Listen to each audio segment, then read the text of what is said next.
The 11th significant implication of Christ's resurrection is this: having been raised to indestructible life, Christ is able to make permanent intercession for believers.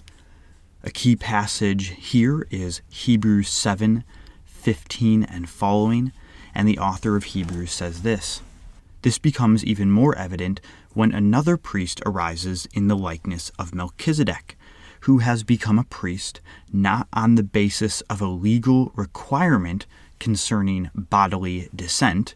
Now, let me pause here.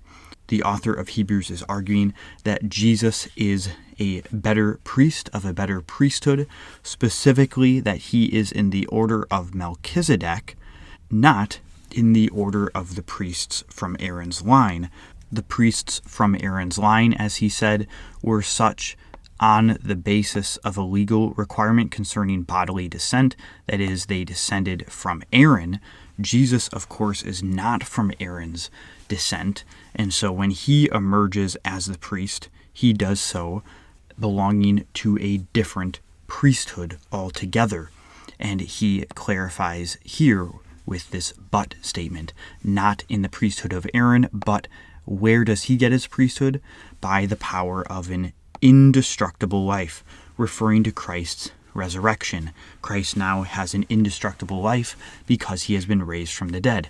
And here is the author's proof. He says, "For it is witnessed of him," and he's going to cite Psalm 110.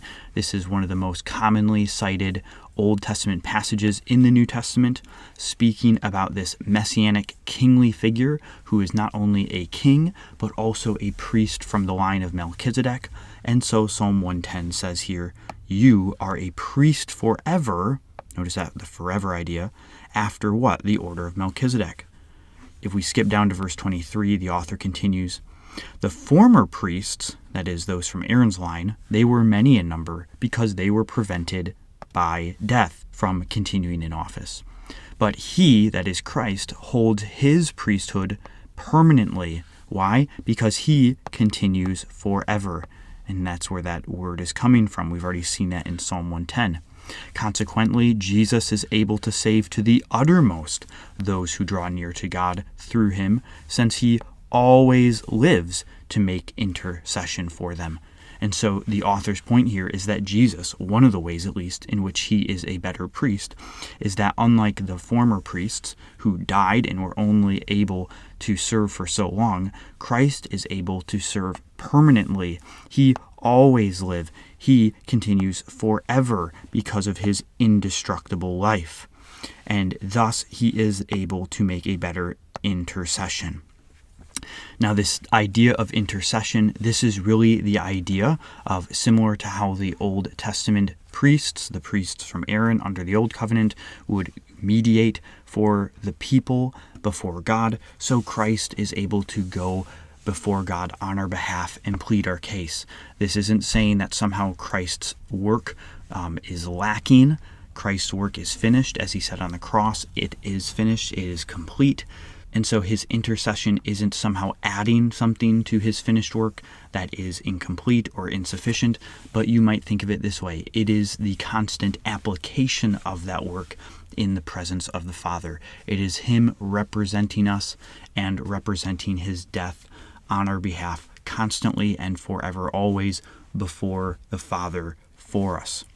And so likewise, Paul argues similarly in Romans 8:34. Who is to condemn us? This is a rhetorical question. The answer, of course, is no one. The reason given for this no one answer is then stated here. Christ Jesus is the one who died, but not only did he die, he was also raised. And because Jesus rose from the dead, he is now at the right hand of God, who is indeed interceding for us. So again here we see that Jesus' resurrection enables him to intercede for us. So that point being, having been raised to indestructible life on account of his resurrection, Christ is able to make permanent intercession for us.